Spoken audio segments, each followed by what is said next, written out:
Satu, penegak hukum yang berpihak, penegak hukum yang berpihak. Yang kedua, pemimpin yang tidak adil. Makanya orang bilang, ini pemulihan ekonomi nasional ini, kalau istilah saya, palsu.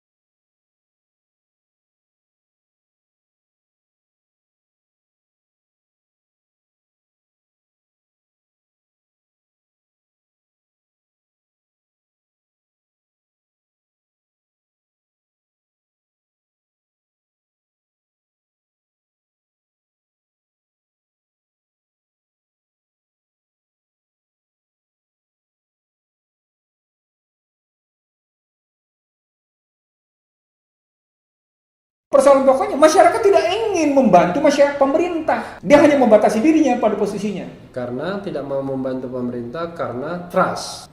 Keywordnya situ, trust. Oke. Itu yang dalam buku saya sebut sebagai social distrust. Jadi kata kunci Indonesia untuk memperbaiki perekonomian sekarang, bangun dulu social trust-nya. Bangun dulu social trust-nya. Kalau sepanjang Anda melakukan dengan model kayak gini, Anda tidak sedang memperbaiki social trust. Padahal sistem yang kemarin, sistem yang Anda tegakkan, itu yang terjadi adalah social distrust, social disorder, social disobedient. Itu yang saya sebut berkali-kali sejak yang namanya era SBY. Ada social bahkan saya munculnya sejak 98. Dan jangan harap ada social justice.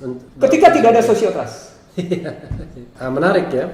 Kuncinya adalah social trust, ya kan? Saya ingin lebih detail lagi itu, Bang ya. Apa yang menyebabkan social trust itu kemudian melemah bahkan barangkali hilang sehingga masyarakat tidak mau berpartisipasi ikut mengatasi kesulitan.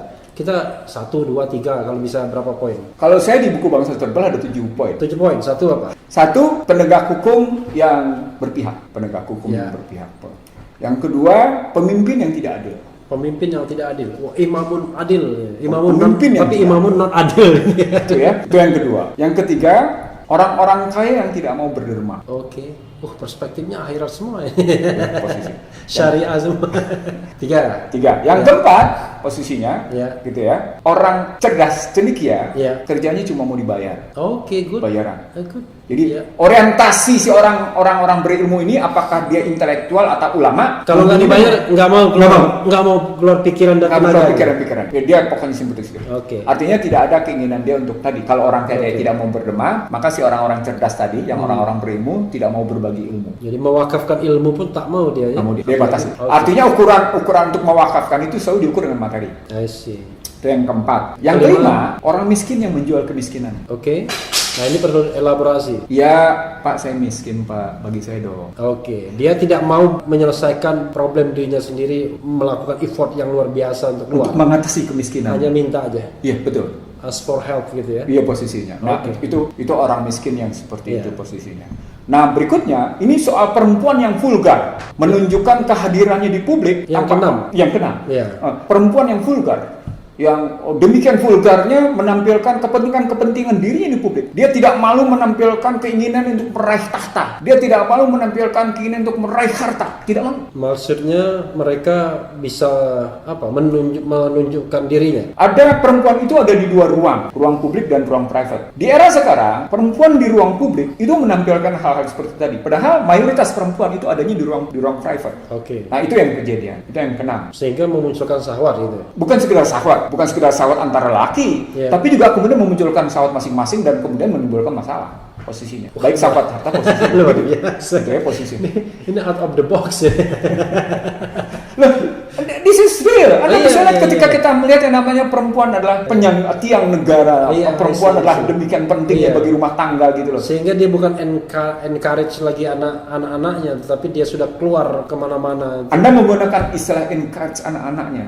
Kebayang nggak bahwa sesungguhnya seorang perempuan dia adalah anchor bagi rumah tangga, baik pada anak-anaknya maupun bagi keluarganya. Dahsyat luar biasa teorinya kalau bicara tentang peranan perempuan. Makanya perempuan adalah pahlawan tak bernama, bukan pahlawan tanpa tanda jasa. Abang ini Kiai Haji Ihsanuddin Muslim. Nggak, saya di sini perbedaan saya dengan teman-teman yang lulusan Amerika sana, lulusan sana, melihat ekonomi politik seolah-olah lepas dari nilai moral. Wah, luar biasa. Saya melihat ekonomi politik dalam perspektif moral yang ketemu dengan posisi intelektual. Di hukum juga begitu. Sama. Ada legal morality-nya. Iya, juga, posisinya. sebenarnya. Yang ketujuh itu peranan media massa. Oke. Peranan media massa yang mestinya membawa amanah, gitu ya. Sedemikian rupa dia menjadi tidak terpenuhi. Oke. Anda kebayang nggak kalau yang namanya media massa menjadi partisan? Dan terlihat ketika kontestasi Pilpres kemarin ya. Itu yang saya bilang. Kalau Indonesia berkiblat ke Amerika, kenapa justru media massa Indonesia tidak berkiblat ke Amerika? Amerika kan diminta independen kan. Beda kalau sistem Perancis itu dibolehkan katanya untuk berpihak, tapi Amerika persnya pers yang independen kan. Di Prancis sekalipun kalau boleh berpihak, dia tetap menjunjung tinggi moralitas publik. Yes, oke. Tapi maksudnya teorinya, Iya. teorinya dia boleh Berpihak. Kalau di Amerika pers itu harus independen. Tapi morality, public morality itu Tetap tinggi, tetap dijamin. tinggi. Posisinya begitu. Dan Indonesia bisa lihat posisinya bagaimana ceritanya. Sehingga- Zaman dulu kita juga pers yang berpihak tuh, ada yang namanya Abadi, Iya. ada yang namanya ini. Tapi ya public morality juga harus tinggi. dijaga. Poinnya sebenarnya di belakang itu adalah soal integritas para intelektual. Kerja pers adalah kerja intelektual. Anda seperti ketemu dengan saya sekarang yang kemudian nanti akan kita tayangkan posisinya. Kerja ini bukan kerja biasa, ini kerja intelektual. Oke. Kerja intelektual paling kokoh itu disebabkan oleh paling tidak ada 5 hal. Kekuatan moralnya punya referensi. Oke. Kekuatan moralnya punya data. Referensi, data, Kekuatan moralnya punya metodologi. Kekuatan moralnya punya analitik, Kekuatan moralnya punya argumentasi. argumentasi. Sehingga yang namanya 5 hal tadi secara istiqomah itu tetap basisnya adalah keberpihakan kepada publik. Keywordnya Kekuatan moralnya juga terkait dengan hubungan yang vertikal, Bang. Tanggung jawab. Sebagai makhluk Tuhan. di situ suka tidak suka sesungguhnya itu disebabkan oleh Anda adalah ciptaan Tuhan. Setiap manusia membutuhkan Tuhan sesungguhnya. Siapapun dia. Makin kelihatan Kiai Haji. Bang, Ya. artinya kan kalau tidak ada trust recovery ya, maka kemudian ya kita akan lunglai terus-menerus dan mungkin dying kan begitu. Nah, untuk trust recovery itu apa kuncinya? Kira-kira begitu. Oke, ini berarti kita segera menutup dialog kita ya. Jangan. Kan bisa dibalik nanti. Oke. Jadi kalau Anda berpikir bagaimana memulihkan, makanya orang bilang, ini pemilihan ekonomi nasional ini kalau istilah saya palsu. Oke. Karena Anda sedang memulihkan hanya orang kaya. Contoh Nadiem memberikan 20 miliar buat yang namanya Yayasan Tanoto dan Yayasan Sampurna, itu untuk orang kaya. Makanya NU Muhammadiyah dan beberapa lain bergerak, berontak bahasa. Dan itu saya. Aneh banget itu posisinya. Termasuk juga undang-undang corona yang lebih banyak insentif kepada pengusaha-pengusaha. Itu tadi yang saya sebut itu. Jadi saya ambil contoh, tadi udah jelas untuk pengusaha. Tapi di dunia pendidikan juga sama posisinya. Nah, kalau begitu, maka cerita pemulihan yang semu tadi seperti yang saya bangun dalam cara berpikir saya. Ya sudahlah, pemerintah silahkan jalan, kami ngebangun sendiri ketahanan sosial dan ketahanan ekonomi kami. Kebayang nggak kalau caranya kayak gitu? Splitting. Akhirnya orang menarik diri dan orang tetap dalam posisi tidak percaya. Tapi orang sama seperti Anda bersaudara, tapi Anda tidak pernah bersilaturahim. Anda punya ikatan darah, Anda punya ikatan daerah, Anda punya ikatan darah, Anda punya ikatan daerah, Anda punya ikatan keyakinan, tapi Anda tidak pernah duduk berbagi, duduk saling peduli, nggak pernah. Lu gua aja deh posisinya. Itu yang disebut sebagai social distrust. Itu yang disebut sebagai runtuhnya kerjasama sosial. Nah, ketika tidak ada kerjasama sosial, maka tidak ada kerjasama politik. Yang terjadi political distrust. Jadi kalau kita ambil levelnya, social distrust itu akan meningkat menjadi political distrust. Ketika political distrust naik, dia menjadi political disobedient. Dan political disobedient atau social distrust, political distrust dan political itu nampak di jalan raya. Dari sikap para pengendara motor itu, dari sikap orang-orang yang tidak menghargai satu sama lain kayak gitu, itu kelihatan nampak semua. Jadi ada satu interaksi sosial politik, ada interaksi politik yang salah, ada interaksi sosial yang sakit, ada interaksi ekonomi yang timpang posisinya, ada interaksi hukum yang melukai keadilan, rasa keadilan gitu posisinya, sehingga akhirnya dia bergulung menjadi masalah, menjadi satu, dan orang akhirnya menarik diri, gue nggak mau. Tapi mereka tetap butuh hidup, artinya mereka akan mencari jalan jalan sendiri posisinya. Nah, ketika Anda tanya survive, maka pertanyaannya survive bagi siapa? Kan kita mesti tajam kalau melihat pertanyaan kayak gini, maka pertanyaan pemulihan bagi siapa? Ini bukan soal recovery. Untuk punya surviving aja bermasalah. Baru kemudian kita bicara profit taking kan misalnya. Setelah kita bisa surviving, kita kan kemudian berpikir profit taking. Surviving itu berarti kita punya posisi bagaimana mengambil posisi, punya ketahanan terhadap gelombang itu, dan kemudian kita bisa bergerak maju.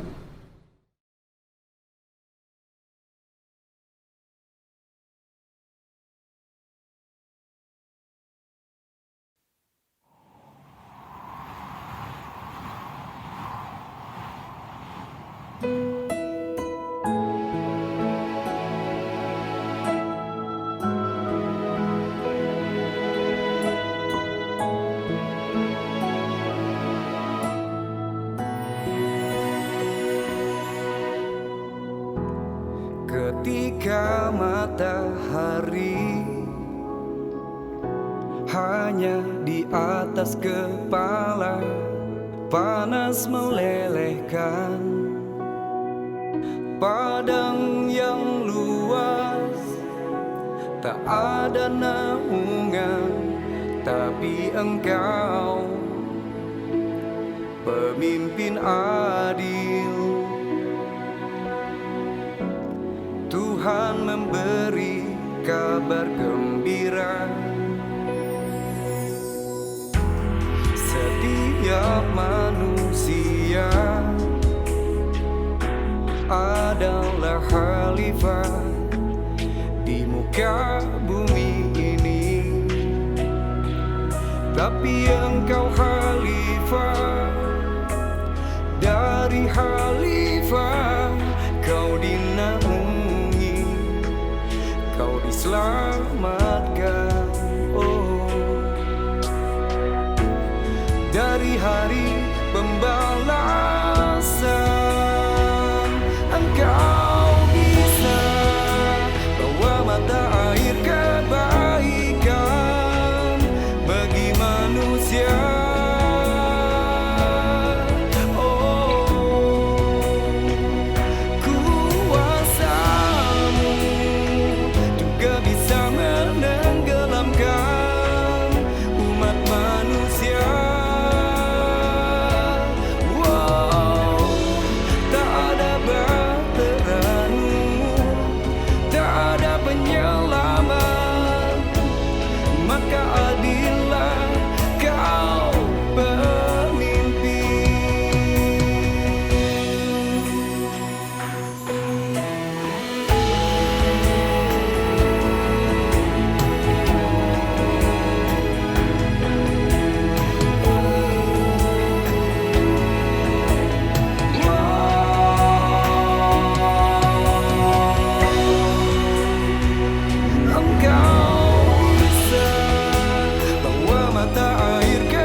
Bisa menenggelamkan, maka jadi